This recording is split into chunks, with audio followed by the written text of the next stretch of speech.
spine mobility, being able to move through full ranges of motion, and some things that you can do, some exercises that you can do that we use on a daily basis to help clients be able to work through maybe being a little bit tight through the spine, and some things that, some go-to moves that we use to help them to break through those to get to the next level so that they can feel better and go and do the things that they enjoy doing in life every day. And whether it be playing a sport, playing with kids, playing with grandkids, playing with dogs, even being able to do things every day at home. So with that, here's where we go first.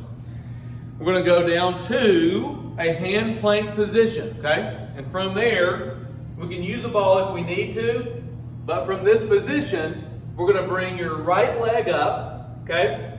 And from there, here's what I want to do. Take my right arm up toward the ceiling, and then bring it right back down. So again, a modified, I guess, would be to go back here with your foot, but if you can bring it up here, great. The back knee's off the ground, just like this, and back down. Try to rotate the shoulder back. Keep that front foot flat, backing up. Here, 5 of these. Just like that. Then switch. Like that. Here. Reach up and really open that hand up as much as you can. Back to the ground. Looking up at the ceiling. Open the shoulder up as much as you can. 3, 4. Just like that. So that's a really, really good one to do to really help open your spine up. The next thing that we want to do, we can get into another position on top of the ball. And a lot of times what we find is that clients have a hard time. They're really, really good at flexing forward, but they have a hard time with extension, okay? So being mobile through your spine, being able to stand up if you have to bend over to pick something up.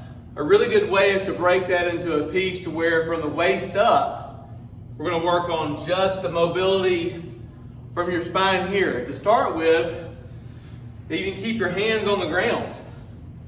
Okay, so from here, my hands are on the ground. I don't want to push off unless I need to. Try to do it without pushing off, so your hands are on the ground. Lower your upper body and get up as high as you can. 5 of these. If you need to push up, that's fine. You're just trying to get into an upright, really good position here. And it may even feel like you're cramping back here on your back. And again, if you don't use that a lot, if you don't do this move, that could be pretty normal. Sharp pain you want to stay away from, but the lower back is working here. The next one, that one's pretty easy. Another step that we can go to is here. Lower my hands down the ball, and then really getting back to here. Just picking my whole upper body up with my back. Put my hands here to rest, not to push up. One more. Just like that, okay? So, a lot of times, we can take it to a different place. So just a plank position on the ground. Here, folding the arm back, shoulder back,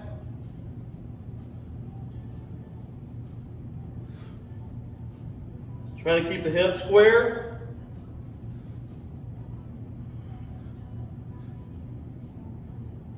just like that. So that one's a tough one. That one's a little bit more advanced than the other ones that we've shown. We do that with a lot of golfers. So people that are really looking for more shoulder turn that happen to be tight here, we want to keep our hips square, perpendicular to the ground, parallel to the ground, and really get that shoulder back. That's a really good exercise to do. It's very difficult, but it's one that is very effective.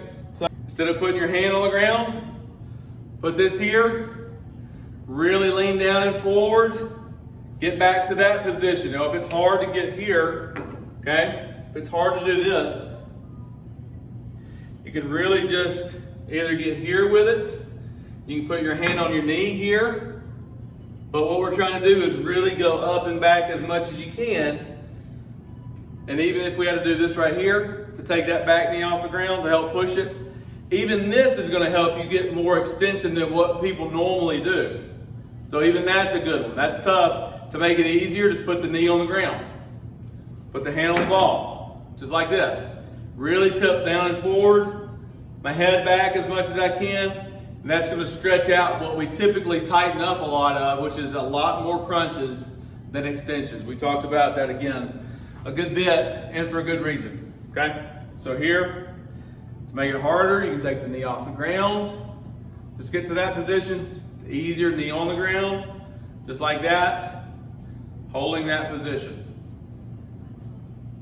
A little bit tougher than it looks, but really, really keep the head up, the shoulders back, good position there.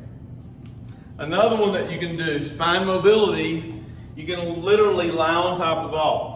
Okay, so here, and really get to a place where you know if you needed to hold on to something, don't use a huge, too big of a ball here. Get to this position, and all you want to do is really reach back with your arms, and you can kind of rock back and forth. You can get to a place where you can touch your hands to the ground. You just really want to relax through here, the chest and shoulders. Big deep breaths. That's all you want to do.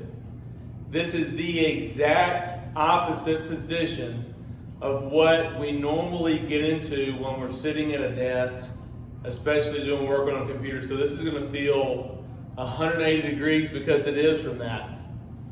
Getting right here. Ultimately, trying to touch your hands to the ground, and you're just trying to relax. Just like this. Now, for some people, it's going to be more here with your hands. For some of us, it's going to be just like this. Out to the side. Try your best to keep your eyes open. That's going to help you not get dizzy. And then when you're ready to get up, you're just going to slowly come back up like that. Don't stand up immediately, but really kind of catch your breath here. I appreciate you joining me today. I hope you enjoyed it. I know I did. Look forward to seeing you next time. Try these out. I know they'll be helpful. And we'll see you next time.